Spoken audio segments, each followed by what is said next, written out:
네, 오늘 설교 제목은 헤세드를 만드는 사람들입니다. 이제 헤세드가 도대체 무슨 말이야? 라고 이제 궁금하실 텐데요. 오늘 이제 설교를 들으면서 헤세드가 무엇이고 그것이 오늘 우리의 삶에 어떻게 적용되는지를 한번 살펴보려고 합니다. 성경을 좀 짧게 요약을 해봐라 라고 하면 성경을 어떻게 요약할 수 있을까요?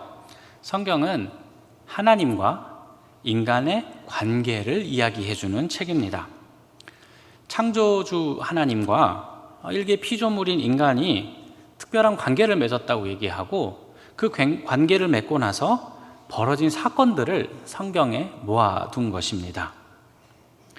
그 도대체 무한하신 창조주 하나님과 유한한 인간, 도대체 이 유한한 인간과 어떻게 관계를 맺을 수 있느냐라고 물었을 때 그 둘 사이에 관계를 만들어주는 특별한 장치를 우리는 언약이라고 합니다.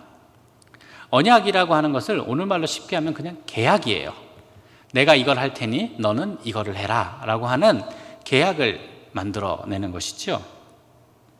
그래서 이 계약이 발생하게 되면 단순히 관계가 발생할 뿐만 아니라 그 관계를 유지하고 그 관계를 지켜내기 위한 서로 간의 책임과 의무가 발생을 합니다. 저희가 계약서를 쓰는 이유는 그 계약서의 내용을 지키기 위해서잖아요. 그래서 하나님과 인간 사이에서도 언약이 맺어지고 나면 그 언약이라는 특별한 관계 안에서 서로 각자 해야 될 일이 생깁니다. 그거를 헤세드라고 합니다. 이 언약을 잘 유지하고 더 풍성하게 만들어 나가는 각자의 책임과 각자의 일을 헤세드라고 성경은 부르는 것이죠. 이 단어가 번역하기가 좀 쉽지 않습니다. 한국말로 없는 단어니까. 그래서 성경을 보면 인자, 인애라는 말로 주로 많이 번역을 하고요. 오늘 성경에도 나왔습니다. 오늘 성경에는 선대하다라는 단어로 번역이 되었습니다. 그러면 이 말이 그러면 좀 와닿지 않으시면 우리말에는 이런 단어가 있습니다. 자, 친구 사이에는 뭐가 있어야 되죠? 의리가 있어야 되죠. 그리고 이웃 간에는 정이 있어야 되죠. 그리고 부모 자식 간에는 서로의 도리가 있는 겁니다. 그런데 우리가 도리라고 얘기하고 정의라고 얘기하고 의리라고 얘기할 때 그게 단순히 말로만 이야기하는 게 아니죠. 의리를 지키는 행동이 있는 것이고 도리를 다하는 행위가 있는 겁니다. 그리고 정의 있는 행동이 있는 것이고요. 그래서 헤세드라고 얘기할 때는 단순히 말로만 하는 게 아니라 이 사람들이 이 관계 안에서 그 관계 안에서 마땅히 해야 될 어떤 행동이나 행위를 가리키는 말로 헤세드라는 단어를 사용을 합니다. 자, 하나님과 하나님의 백성 사이에는 언약을 맺고 나서 특별한 관계가 생기죠. 그러면 그 특별한 관계가 생겼다는 얘기는 서로 각자가 해야 될 책임과 의무가 있다는 얘기가 듭니다. 그러면 언약 관계 안에서 하나님은 어떤 헤세드를 하셔야 되느냐? 언약 관계 안에서 하나님은 하나님의 백성을 보호하시고 인도하시고 돌보셔야 합니다. 그러면 하나님의 백성의 헤세드는 무엇입니까? 언약을 맺은 하나님의 말씀을 잘 순종하고 따르고 그 말씀을 진지하게 지키는 것입니다. 그래서 구약에서 벌어지는 많은 일들은 사실 뭐에 대한 이야기냐면 하나님의 신실한 헤세드, 반대로 인간의 불성실한 헤세드에 대한 이야기를 담아 두었습니다. 그래서 성경을 읽으시면요, 하나님의 인자가 크시다, 그의 인애가 신실하시다라는 말로 찬양을 많이 하게 되는데 이유는 간단합니다. 자, 계약은 쌍방이에요. 한 사람만 일방적으로 지키는 계약은 없죠. 그러니까 가만히 봤더니 하나님하고 하나님 백성 간에 계약을 맺어서 언약을 맺어놨는데 하나님은 한 번도 언약을 어기시지 않고 신실하게 백성을 돌보시고 보호하시며 그 헤세드를 베푸시는데 백성은 어떻습니까? 항상 하나님의 말씀을 듣지 않고 불순종하고 그 언약을 깨뜨리더라는 겁니다.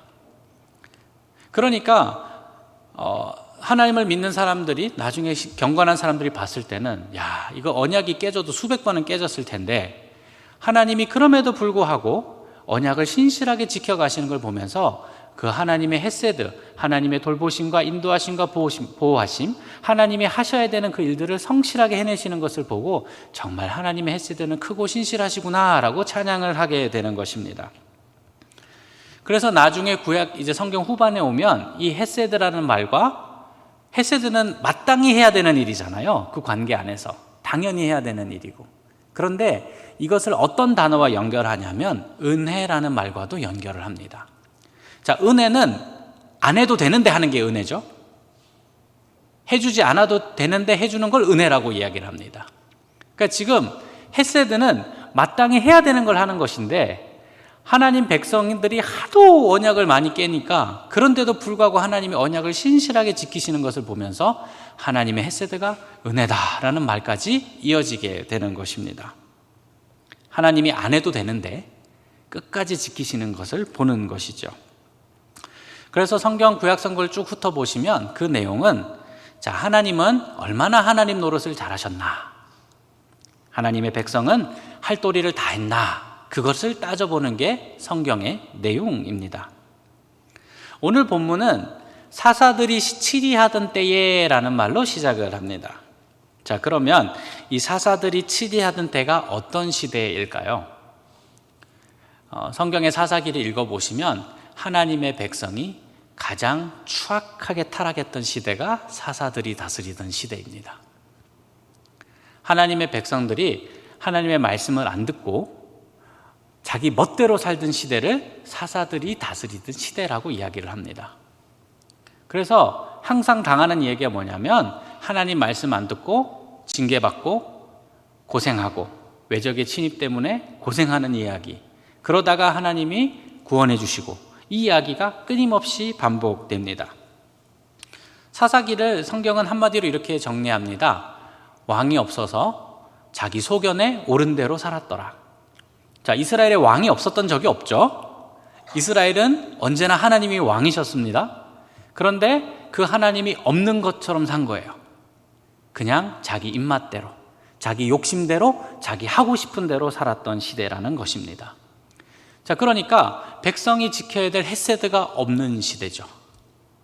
그럼 하나님은 어떻습니까? 하나님도, 하나님 입장에서도 지금 백성들을 보았을 때 사랑하고 은혜 베풀고 복 주고 싶은데 이들의 삶이 너무 망가져 있다 보니 하나님 편에서도 징계밖에 할 게 없는 거예요. 그러니 이 시대는 헤세드가 사라진 시대입니다. 사사들이 다스리던 때에라고 쓰고 헤세드가 사라진 시대에 라고 읽으시면 됩니다. 그 시대에 기근이 있었다라고 표현을 합니다. 기근은 하나님께서 불순종하는 백성들을 징계하실 때 보통 세 가지를 사용하십니다. 그것은 칼과 기근과 전염병입니다. 그러니까 지금 사사들이 다스리던 때에 기근이 있었다라는 말은 지금 하나님이 사랑을 베푸시던 시대라는 뜻이 아니라 하나님이 징계하시던 때에라는 말이 되는 것이죠. 자, 그러면 이렇게 헤세드가 사라진 시대, 자기 욕심대로 살고 내가 해야 될 역할보다는 오늘 내가 살아가기에 급급한 시대, 그게 똑똑한 삶이라고 하는 시대에 오늘 나오미와 룻이라는 사람이 등장하는 겁니다. 그리고 성경은 이 헤세드를 통해서, 이 두 사람의 헤세드를 통해서 어떻게 하나님의 나라가 운영되고 있는지를 우리에게 보여줍니다. 이 사람들은 헤세드를 잃어버린 사람들이죠. 헤세드를 잃었습니다. 엘리멜렉과 나오미라는 부부가 등장합니다. 기근이 들었습니다. 기근이라는 말이 오늘날 우리에게는 조금 와닿지 않을 수 있습니다. 왜냐하면 저만 해도 뭐가 먹고 싶으면 그냥 마트 가면 다 있어요. 밤이 늦어서 마트가 닫았다면 편의점을 가면 됩니다. 먹을 것 때문에 그렇게 걱정하고 근심하는 시대는 많이 없죠, 요즘은. 하지만 여기 어르신들 계시지만 보릿고개라는 걸 아직 기억하시는 분들이 계실 거예요. 정말 먹을 게 없어서 생존이 왔다 갔다 하던 시절을 겪으신 분들이 이 자리에는 계실 겁니다. 이 당시도 마찬가지입니다. 기근이 들면 죽는 거예요. 그러니까 지금 기근 때문에 어떻게 이 문제를 해결을 해야 되는데 어떡하지? 라고 고민하다가 엘리멜렉과 나오미 이 두 부부는 우리 지금까지 모아둔 재산이 있으니까 일단 여기를 떠났다가 오자. 저기 옆 동네를 가면 아직 먹고 살만 하대. 그러니까 거기 갔다가 오자. 거기 눌러 살라고 간 건 아닌 것 같아요. 잠시 기근을 피했다 돌아오자라는 생각으로 떠난 것 같습니다. 근데 이게 웬일입니까? 거기를 갔는데 덜컥 남편이 죽어버린 겁니다.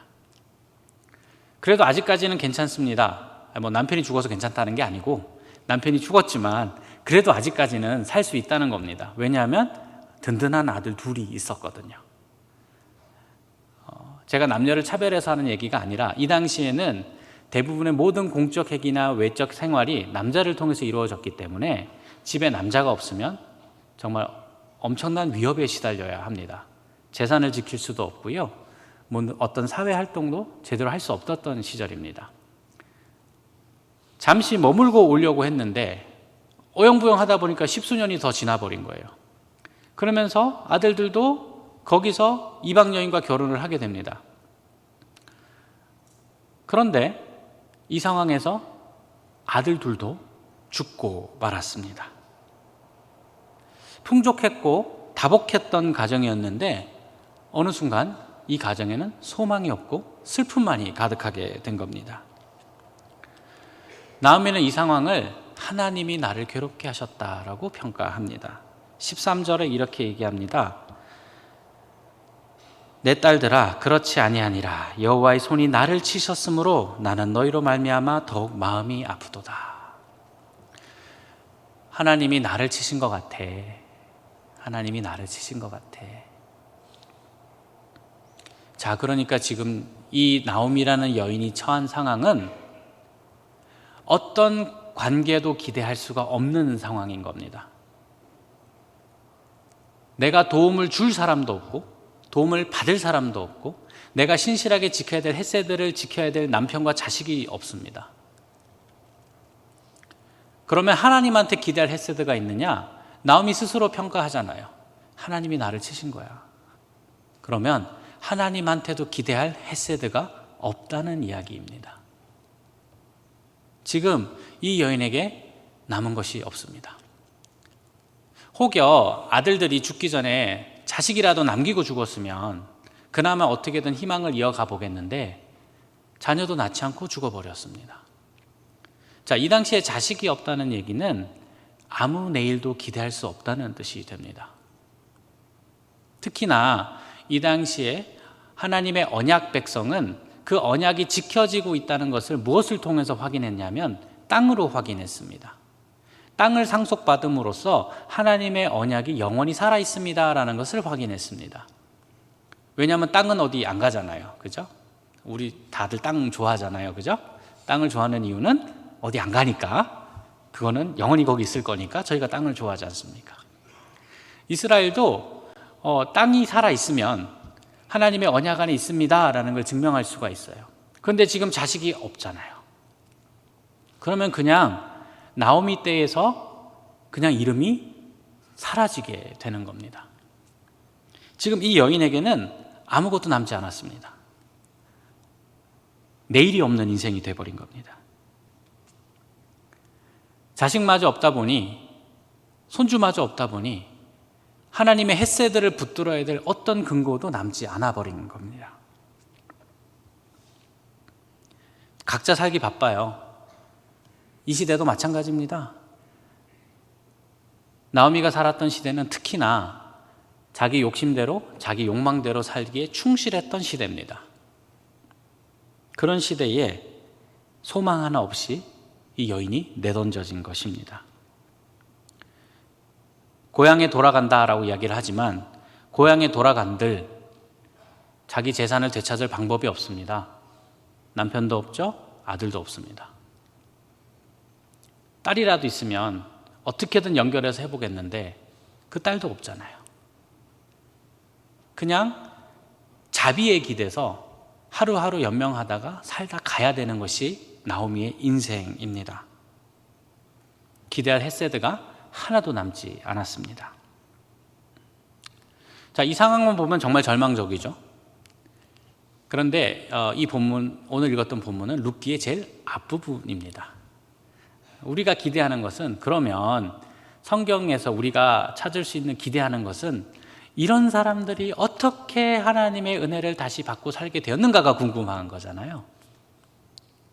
그래서 이 절망에 빠진 이 여인이 어떻게 헷세드를 되찾아가는가, 그것을 우리는 룻기에서 볼 수 있게 됩니다. 헷세드를 되찾는 사람들은 어떻게 인생을 살게 되었을까요? 읽기만 했다면 너무 절망적인 이야기잖아요. 나오미부터 살펴보겠습니다. 나오미는 이 상황에 그저 절망하거나 좌절하지 않습니다. 자, 제가 조금 전에 이 여인에게 남은 헷세드가 없다라고 얘기를 했는데, 기대할 것도 줄 것도 없다라고 말씀을 드렸는데, 아직 하나가 남아 있습니다. 그것은 무엇입니까? 시어머니로서 며느리들에게 해줄 수 있는 헷세드가 남아 있어요. 그러면 이 나오미가 지금 며느리들에게 어떤 헷세드를 베풉니까? 지금 나오미는 자기가 해줄 수 있는 게 아무것도 없어요. 그런데 어쨌든 며느리와 시어머니 관계니까 돌아간다 그러면 같이 돌아가서 그냥 서로 울면서 살더라도 그렇게 손 붙잡고 살 수도 있었겠죠. 그런데 나오미는 이 며느리들을 풀어줍니다. 자기가 가진 최후의 헷세드를 행하는 겁니다. 너희 집으로, 너희 어머니 집으로 돌아가라. 그 말을 하면서 나오미는 이렇게 얘기합니다. 너희가 죽은 자들과 나를 선대한 것 같이 너희가 나와 죽은 자들에게 베푼 헷세드처럼 여호와께서 너희에게 헷세드를 베풀기를 원한다. 이 말은 축복의 말이지만 다른 말로 하면 나는 너희에게 줄 것이 없어 라는 얘기입니다. 나는 너희에게 줄 것이 없어. 그렇지만 너희에게 줄 것이 하나가 남았다. 그게 뭐냐면 너희 집으로 돌아가게 해줄게. 그곳에 가서 아직 너희는 어리고 젊으니 새 인생을 찾아라고 이야기를 해주는 겁니다.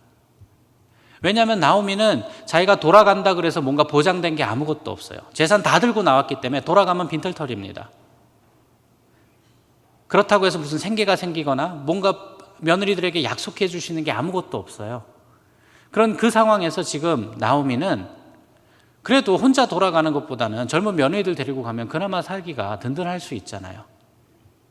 그런데 나오미는 생각한 겁니다. 자기가 여기서 이방 여인으로 살았는데 지금 유다 땅으로 돌아가면 이 며느리들이 어떻게 돼요?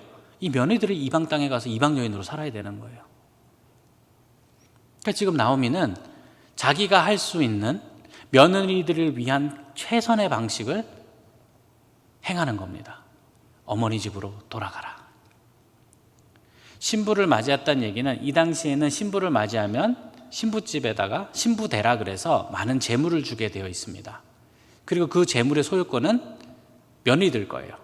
그러니까 지금 그 신부대가 너희 거지 않냐. 그러니까 친정으로 돌아가서 그거라도 가지고 새 삶을 찾아.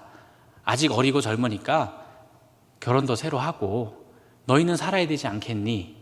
라고 이야기를 해준 겁니다. 나오미는 어쩌면 자기가 가진 최후의 소망을 내려놓은 겁니다. 마지막으로 베풀 수 있는 자기의 헷세드를 며느리들에게 베푼 것이죠. 며느리가 둘이 있었습니다. 한 며느리는 그것을 받아들입니다. 오르바라는 여인인데요. 근데 저희가 오르바라는 여인을 비난할 것이 없습니다. 사실은 너무나 상식적인 선택을 한 거예요. 뭐가 남았습니까? 자식이라도 있으면 걔라도 붙들고 살겠죠. 근데 지금 어떤 사회적 보장도 받지 못하고 보호받을 수도 없습니다.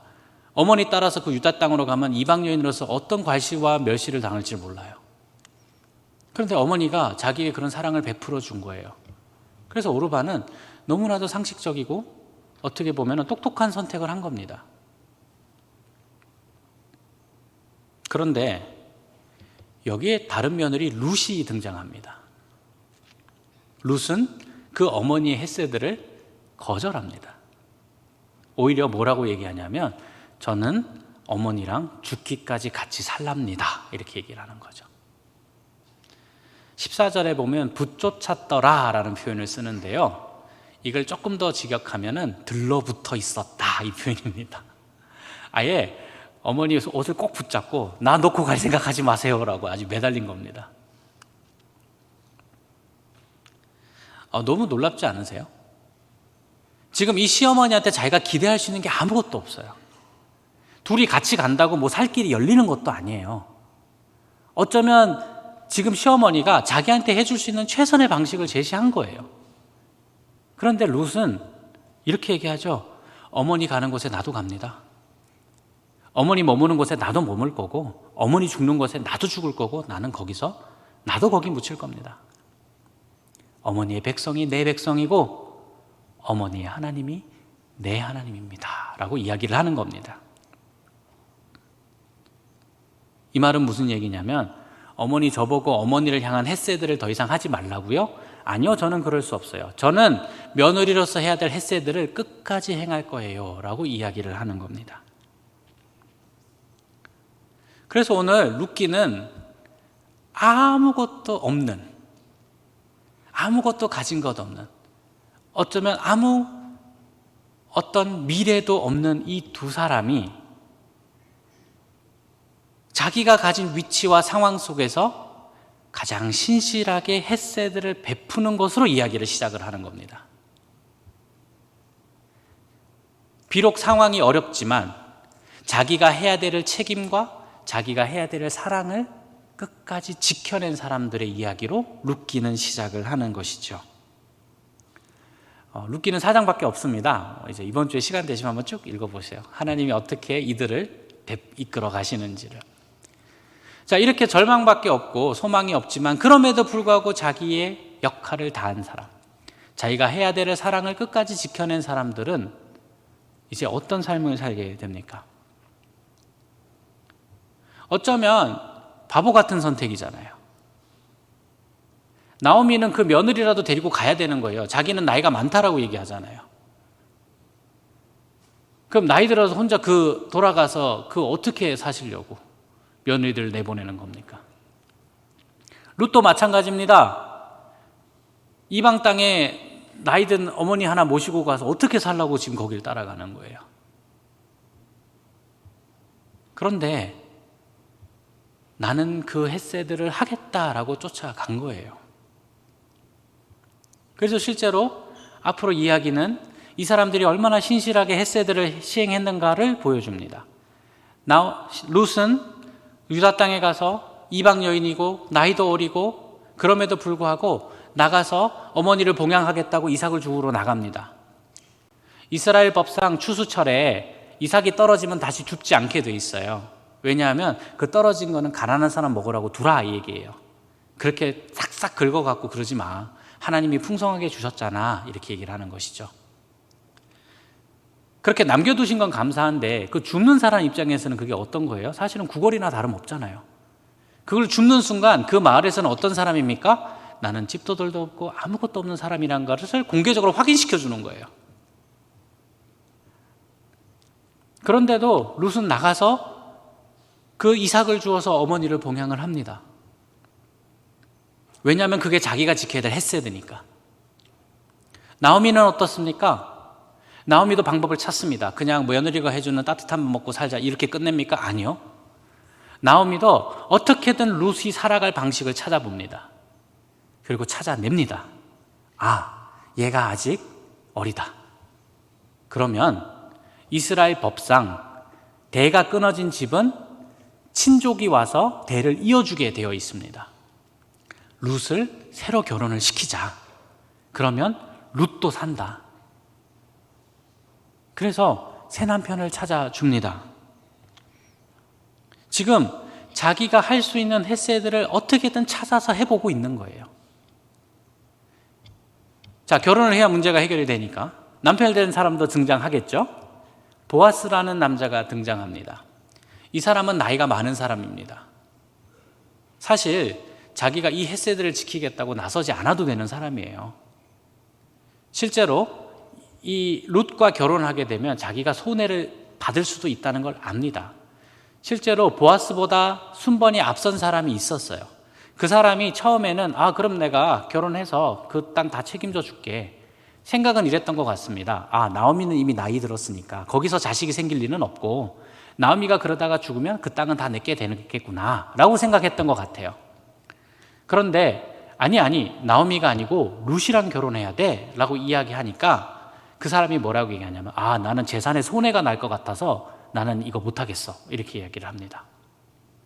왜냐하면 룻은 아직 젊기 때문에 결혼을 하게 되면 자식이 생길 수도 있잖아요. 그러면 자기가 가진 재산과 룻의 집안의 재산을 막 섞이면서 이게 복잡해질 수 있으니까 이거 계산 잘못하면 손해 나겠는데? 그러면서 나는 이거 안 해 이렇게 얘기를 해버린 거죠. 그럼 그 상황이 보아스는 달랐을까요? 보아스도 마찬가지입니다. 룻과 결혼해서 이 집안에 대한 책임을 져주는 거잖아요. 대가 끊어진 집안의 대를 이어줘야 되고 잃어버린 재산을 다 찾아줘야 합니다. 보아스도 손해를 감수한 거예요. 그런데 보아스는 그럼에도 불구하고 내가 그러면 끝까지 책임지겠습니다 라고 룻과 결혼을 합니다. 그렇게까지 안 해도 되는데, 그렇게 못할 상황인데 각자 자기의 햇새들을, 자기가 베풀어야 될 마땅한 사랑을 베풀고 있는 겁니다. 햇세드가 사라진 세상에서 이 한 사람 한 사람이 햇세드를 지켜가고 있는 것이죠. 모두가 자기 욕심대로 살겠다고 있습니다. 자기 멋대로 살고 있습니다. 자기 생각대로 사는 게 옳다라고 믿고 있습니다. 하나님의 말씀을 잃어버린 시대입니다. 자기 살기 바쁜 시대입니다. 그런데 성경은 자기 햇세드에 충실했던 사람들을 통해 그려내시는 하나님의 역사를 보여줍니다. 룻기에 하나님은 직접적으로 등장하지 않습니다. 하나님이 딱히 뭘 하시는지 잘 모르겠어요. 그런데 룻기를 다 읽고 나면 우리는 뭐라고 이야기합니까? 하나님이 하셨구나 이렇게 얘기를 하게 됩니다. 왜? 하나님은 보이지 않게 이들의 인생에 개입을 하시는데 이들의 무엇을 통해 일하고 계셨느냐면 이들이 끝까지 지켜내고 있던 햇새들을 통해서 일하고 계셨다는 것을 보여주기 때문입니다. 룻기 4장 14절과 15절을 한번 보겠습니다. 이 이야기의 결말인데요. 결말은 이렇게 납니다. 여인들이 나오미에게 이르되 찬송할지로다. 여호와께서 오늘 내게 기업 물을 자가 없게 하지 아니하셨도다. 이 아이 이름이 이스라엘 중에 유명하게 되기를 원하노라. 이는 내 생명의 회복자이며 내 노년의 봉양자라. 곧 너를 사랑하며 1급 아들보다 귀한 내 며느리가 낳은 자로다 하니라. 보아스와 룻이 결혼해서 아들을 낳습니다. 그리고 이 아들을 통해서 집안이 다시 살아나게 되고 나오미가 다시 살아갈 수 있는 소망을 얻게 된 것이죠. 소망이 끊어진 자에게 하나님께서 새로운 소망을 주신 겁니다. 햇세드가 사라지고 하나님의 햇세드가 없다고 믿는 시대에 하나님의 햇세드가 살아있다는 것을 이들의 삶을 통해서 드러나게 된 것입니다. 그리고 실제로 이 낳은 아이의 이름은 오벳입니다. 그럼 이 오벳이라는 이름은 약간 생소하실 거예요. 자, 그러면 이 오벳은 누구의 아버지가 되냐면 이새의 아버지가 됩니다. 이새라고 들었을 때 조금 오시나요? 아니면 이름 하나를 더 얘기해 보겠습니다. 이새는 누구의 아버지가 됩니까? 다윗의 아버지가 됩니다. 바로 어떤 사람입니까?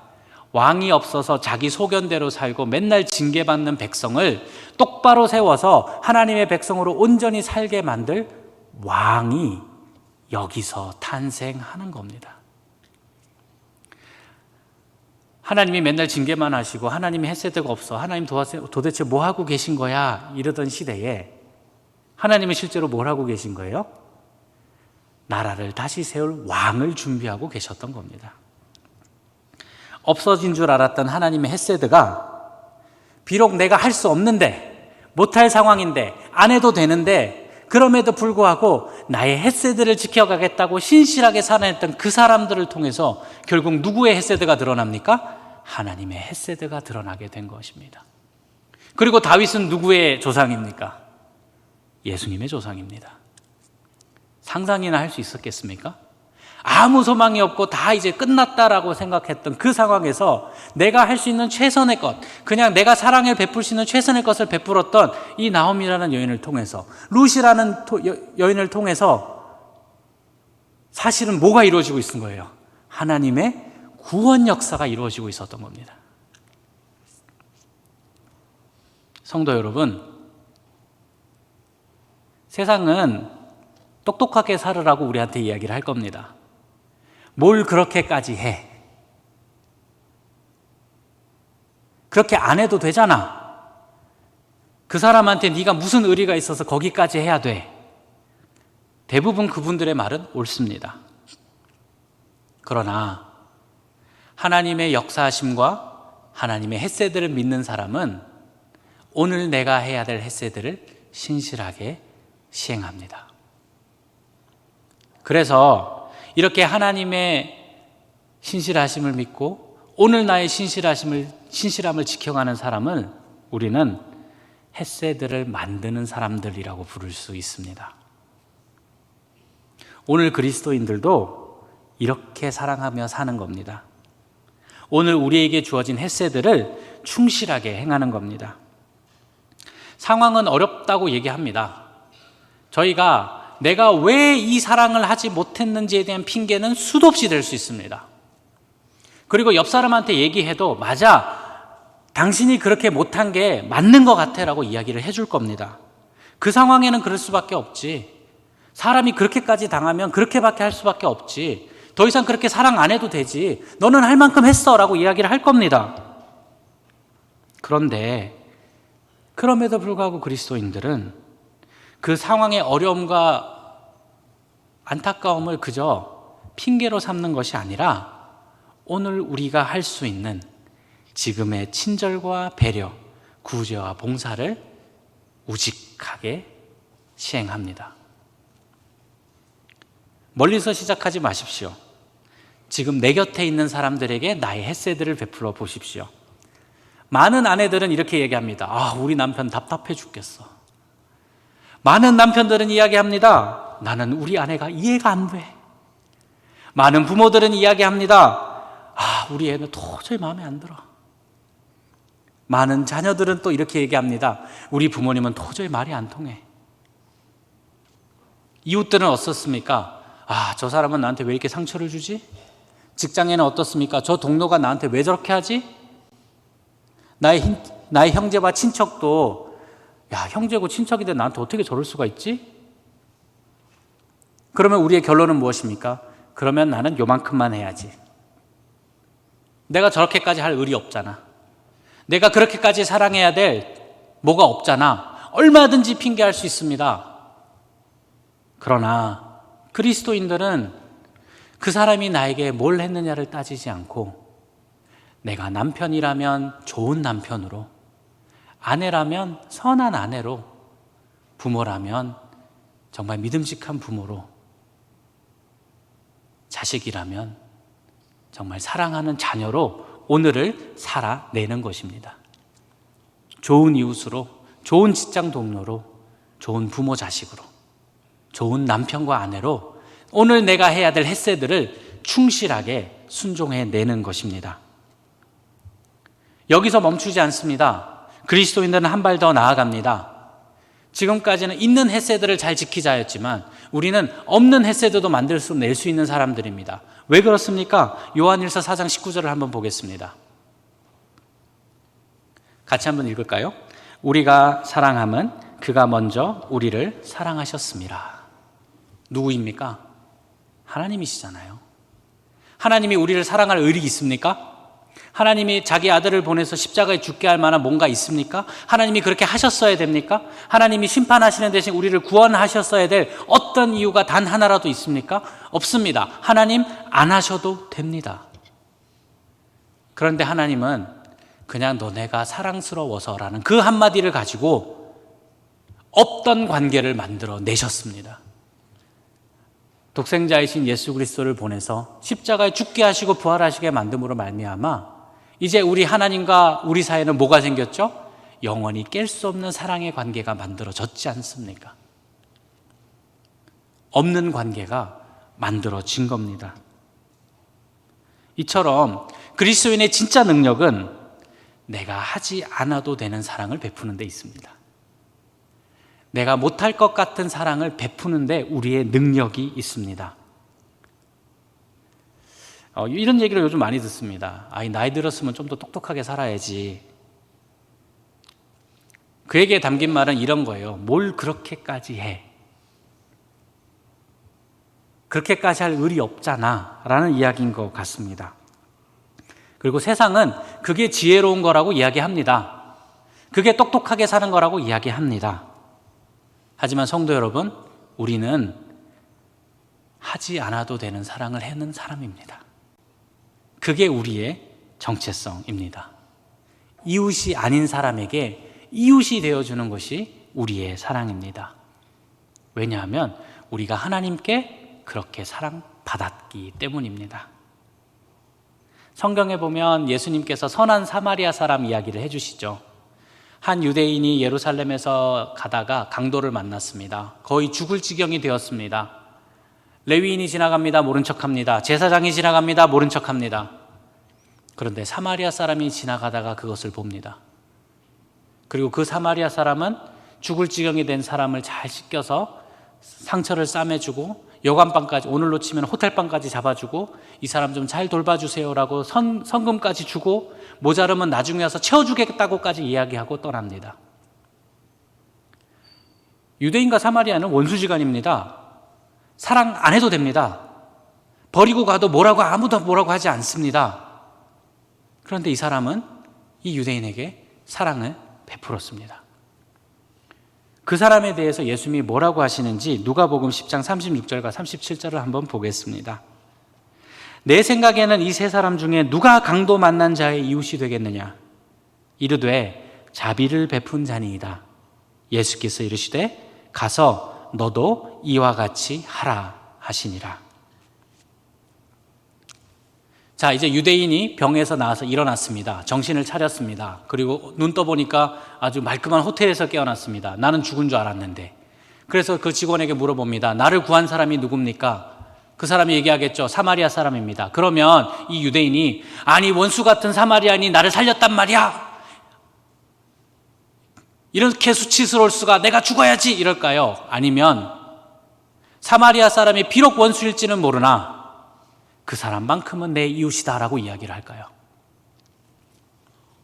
성도 여러분, 오늘 그리스도인들이 많이 지탄받고 있는 거 압니다. 부족하다는 이야기 듣고 있는 거 압니다. 우리가 아무리 잘해도 비난하는 거 압니다. 그럼에도 불구하고 우리는 여전히 그들에게 없는 햇새들을 베푸는 사람들입니다. 우리는 보상을 기대하는 것이 아니라 내가 해야 될 사랑을 내 책임으로 여기고 사랑을 베풀고 없는 햇새들을 만들어내는 사람들입니다. 없는 책임을 지고 관계를 만들고, 왜냐하면 햇새들을 베푸는 곳에는 관계가 만들어지거든요. 제가 아파트에 살고 있는데요. 그럼 이제 아파트에 살고 있으면 제일 난감할 때가 엘리베이터를 타면 모르는 사람이 너무 많이 타니까 그 시간만큼 되게 뻘쭘한 시간이 없어요. 그러면 멀쩡하게 있다가도 사람이 타면 핸드폰을 쳐다보기 시작합니다. 아니면 숫자만 쳐다보고 있습니다. 저게 언제 올라가나 이러면서 쳐다보고 있습니다. 저도 몇 년 전까지 그냥 그렇게 시간을 보냈습니다. 그런데 저희 집에 딸아이가 하나 생겼거든요. 이제 이 아이가 이제 2살 정도 돼가니까 사람 보면 인사해야 돼를 가르쳐야 되는데 엘리베이터를 타서 사람을 봤는데 인사를 안 할 수가 없잖아요. 그러면 저희 딸의 이름이 채원인데 채원아 인사해야지. 그러면 이제 안녕하세요 그렇게 인사를 합니다. 그러면 애가 인사했는데 아빠가 가만히 있을 수 없잖아요. 그럼 저도 안녕하십니까 라고 인사를 합니다. 처음에는 되게 어색했어요. 그런데 재밌는 게요, 이게 한 달을 하고 2달을 하고 석 달을 하고 6개월을 하다 보니까 어느 순간 저희가 엘리베이터를 타면 자연스럽게 엘리베이터를 타는 모든 사람과 반갑게 인사를 하게 되었습니다. 그리고 이제는 서로 안부도 물어봐요. 아유 저기 몇 동 할아버지 건강은 어떠세요? 뭐 이러면서. 성도 여러분, 햇새들을 만든다는 게 그렇게 어려운 게 아닙니다. 그냥 지금 내가 할 수 있는 작은 친절과 배려로 우리는 얼마든지 그리스도인으로서 헤세드를 만들며 살아갈 수 있습니다. 다 자기 욕심대로 사는 게 맞다고 이야기하잖아요. 네 앞가림이나 잘하는 게 맞다라고 이야기를 하잖아요. 거기까지 사랑 안 해도 된다고 얘기하고 뭘 그렇게까지 하냐고, 왜 지혜롭게 살지 못하냐고, 똑똑하게 살지 못하냐고 이야기를 하잖아요. 그럼에도 불구하고 우리 그리스도인들은 내가 할 수 있는 친절과 사랑을 베풀며 살아가는 사람들입니다. 오늘 성도 여러분, 나가서 당장 내 가족부터 내가 해야 될 헤세드를 충실히 행하시기를 바랍니다. 내가 거기까지 안 해도 되는데, 내가 그 인간을 생각하면 내가 여기까지는 안 해도 되는데, 그래도 나는 내가 해야 될 나의 사랑과 헤세드를 베푸실 수 있기를 바랍니다. 우리 옆에 보면서 한번 인사해 볼까요? 이렇게 인사하겠습니다. 내가 잘하겠습니다.